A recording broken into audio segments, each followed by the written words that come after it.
आप लोगों को क्वेश्चन क्लास में स्वागत है। इस चैनल को सब्सक्राइब और लाइक करना ना भूलें और बेल आइकन का बटन दबा दें। आज आपको प्रतिलेखन संख्या 13 और 14 लिखाएंगे 80 का स्पीड में। Ready, last ready, start. महोदय, निसंदेह ही आज भी हम भले ही कई मुश्किलों का सामना कर रहे हों, फिर भी हम 1991 के उन दिनों जैसी स्थिति में नहीं हैं। एक राष्ट्र के रूप में हमने काफ़ी भरपाई कर ली है और हम आगे बढ़ने के लिए तैयार हैं। श्री राव के नेतृत्व के बिना यह संभव नहीं था। अब यह अटकल लगाना व्यर्थ और मूर्खतापूर्ण भी है कि कोई और नेता होता तो क्या कुछ ज़्यादा और बेहतर किया जा सकता था या नहीं। तथ्य यह है कि वही नेता थे जिनके कारण हम एक ऐसी स्थिति तक पहुंच गए हैं जो देश और उसकी तरक्की के लिए निरापद हैं। हम जिस अवधि से गुजरे हैं वह बहुत मुश्किल और हलचलपूर्ण थी। सोवियत संघ के पतन और विघटन से हमारी जो कुछ भी अंतर्राष्ट्रीय स्थिति थी उसका आधार ही खत्म हो गया। ऐसा लगता है कि हमारे देश में कुछ लोग इस घटना का पूरा मतलब नहीं समझ पाए हैं। बेशक यह कम्युनिस्टों और आधुनिक समाजवाद के अन्य समर्थकों के लिए बेहद चिंता का विषय था। इससे उन सभी निष्पक्ष देशभक्तों को काफ़ी दुख हुआ जिनके लिए सोवियत संघ अच्छा मित्र था और अकेली विदेशी शक्ति थी जो हमेशा हमारे साथ खड़ी होती थी। उससे हमें काफ़ी नैतिक और भौतिक समर्थन भी मिला था।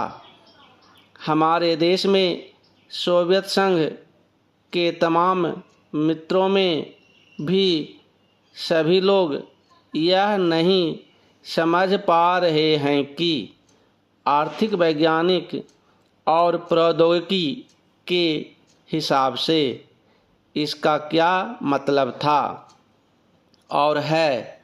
जब हमें सख्त ज़रूरत थी तो कोई ऐसा नहीं था जिसकी ओर हम देखते।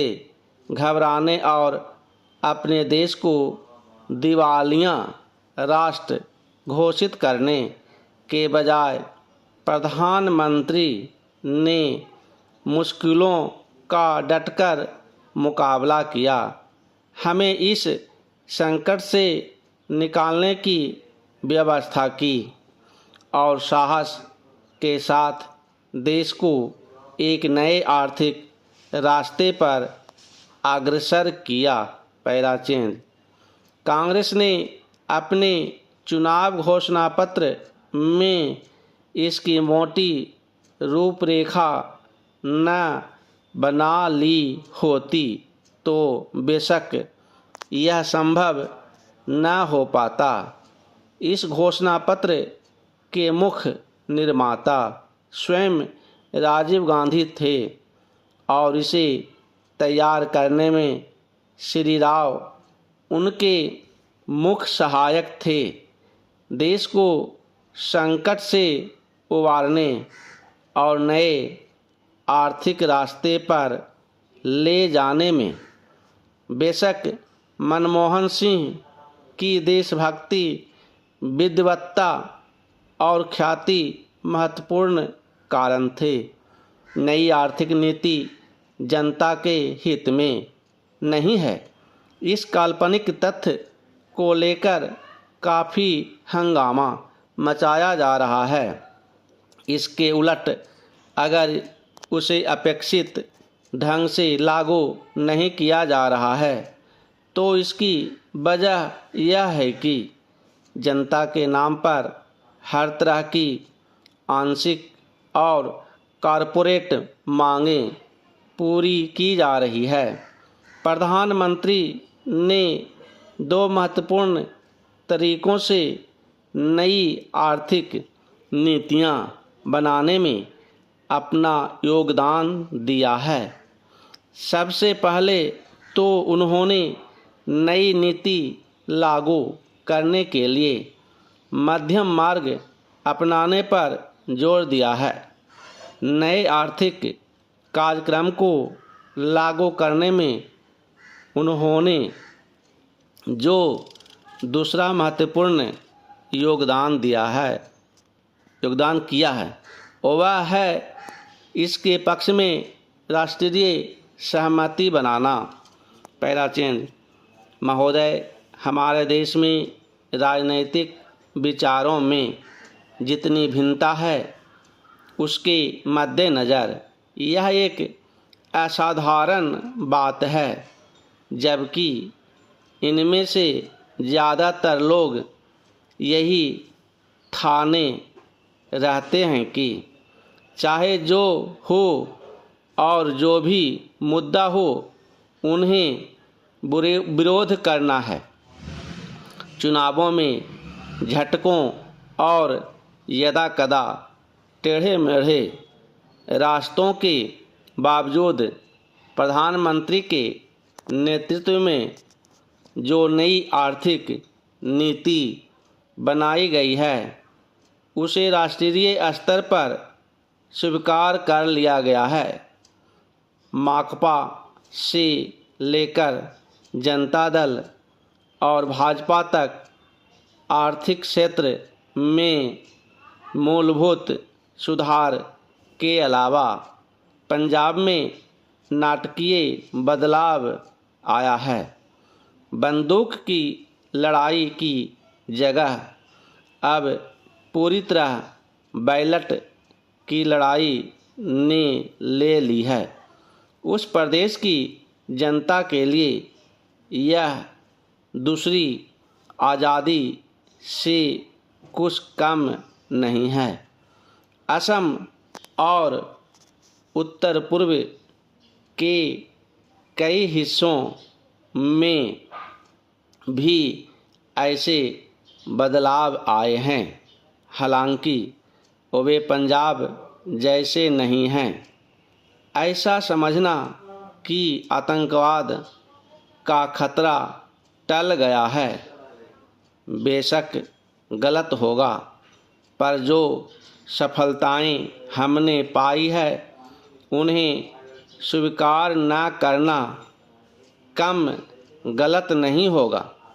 पंचायत और स्थानीय निकायों के चुनाव कराने को भी साधारण काम नहीं समझ जाना चाहिए।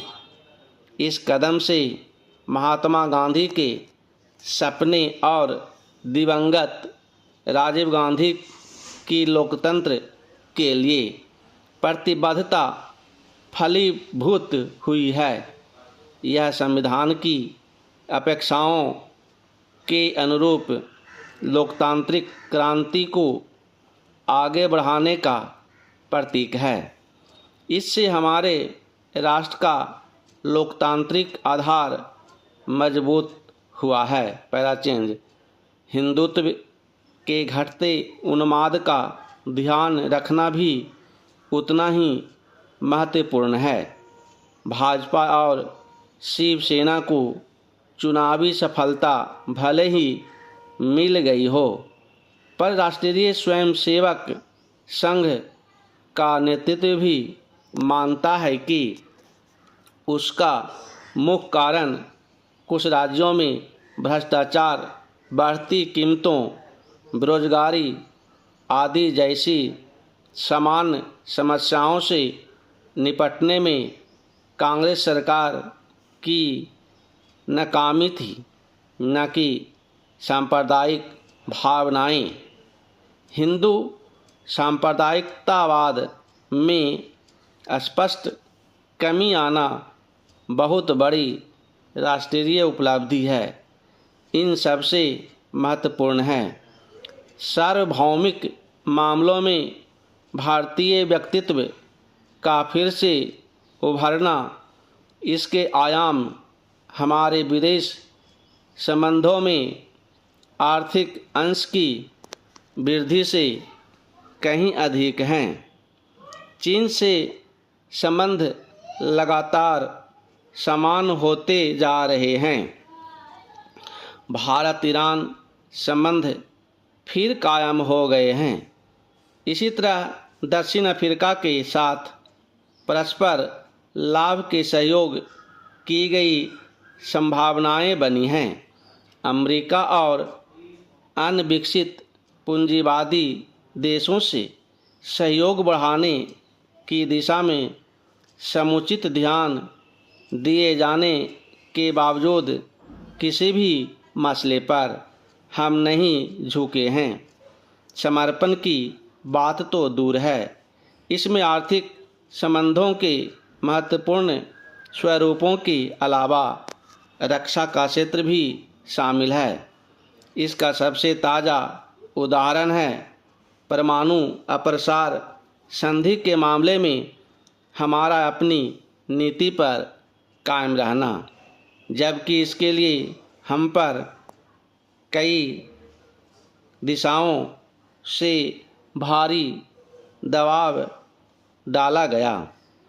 गुटनिरपेक्ष आंदोलन को नई नीति देने के प्रयास भी चल रहे हैं। इन सब उपलब्धियों को मिलाकर एक वाक्य यह है कि प्रधानमंत्री ने सबसे बड़ा काम यह किया कि हमारे देश में शासन पुनः स्थापित कर दिया और लोकतंत्र को सुदृढ़ बनाया। समाप्त। अगर ये डिक्टेशन अच्छा लगा तो सब्सक्राइब करना ना भूलें और बेल आइकन का बटन दबा दें। Thank you.